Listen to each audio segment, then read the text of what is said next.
आज मैं आपसे बात कर रहा हूं तो मुझे 14 साल पहले देश पर हुए सबसे बड़े आतंकी हमले की तस्वीरें भी याद आ रही है।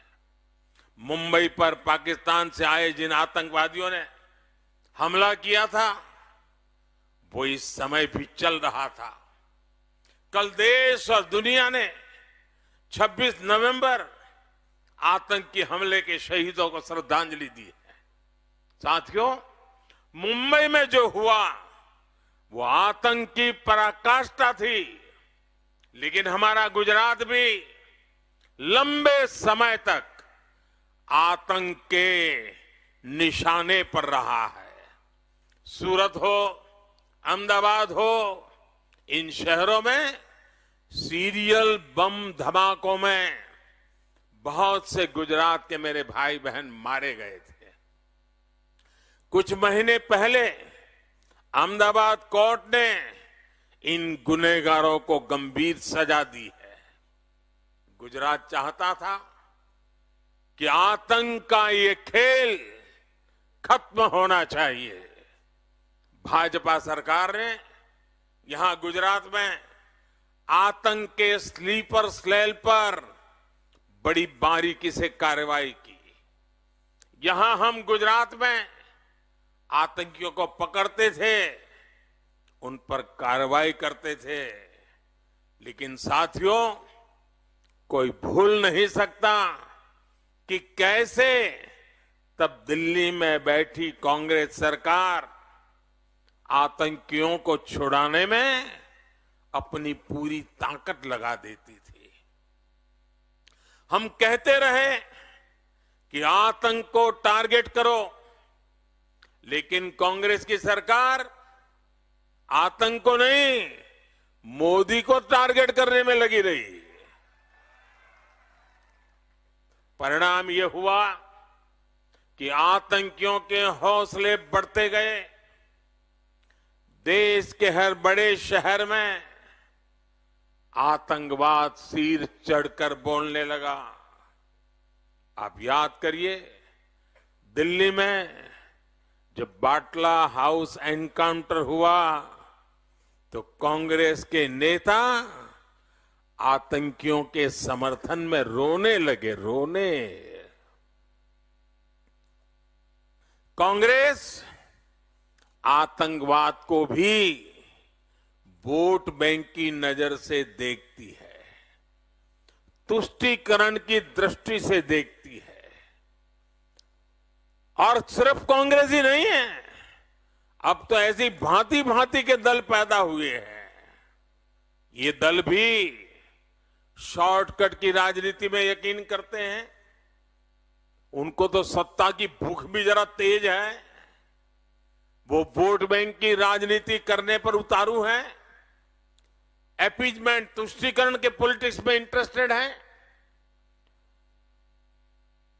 कुछ लोगों को बुरा न लग जाए, अपनी वोट बैंक को दिक्कत न हो जाए, इसलिए भयंकर से भयंकर आतंकी घटना के बावजूद भी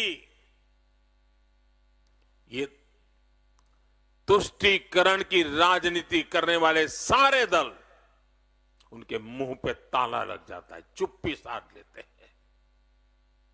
इतना ही नहीं, जब कोर्ट के अंदर मामले चलते हैं तो पिछले दरवाजे से उन्हीं से मिले हुए लोग आतंकवादियों की पैरवी करने के लिए कोर्ट के दरवाजे तक पहुंच जाते हैं।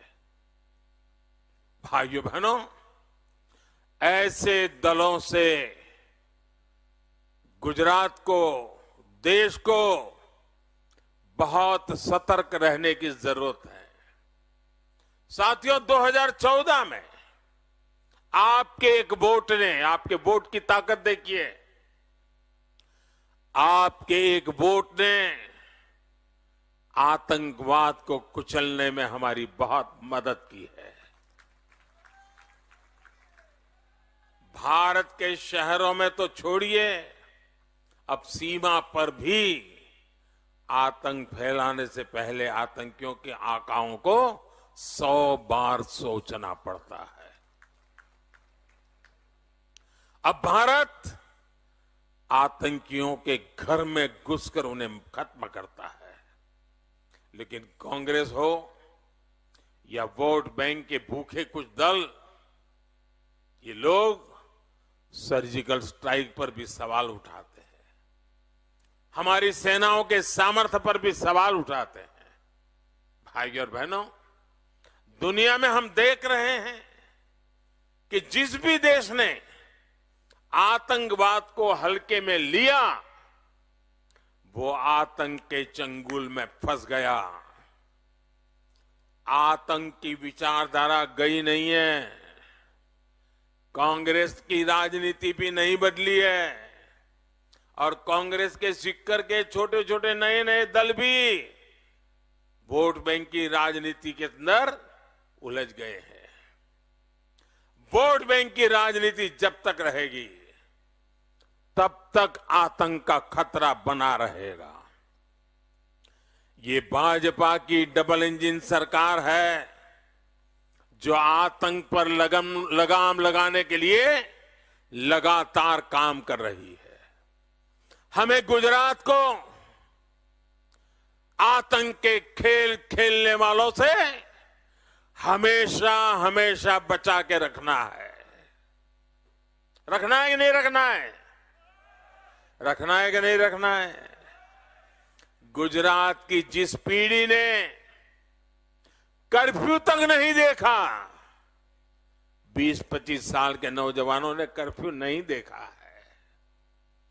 जिन नौजवानों ने कर्फ्यू तक नहीं देखा है, मुझे उनको भी बम धमाकों से बचाना है। और ये काम कौन कर सकता है भाइयों? ये काम कौन कर सकता है? ये काम कौन कर सकता है? ये काम कौन कर सकता है? ये काम भाजपा की डबल इंजन सरकार ही कर सकती है।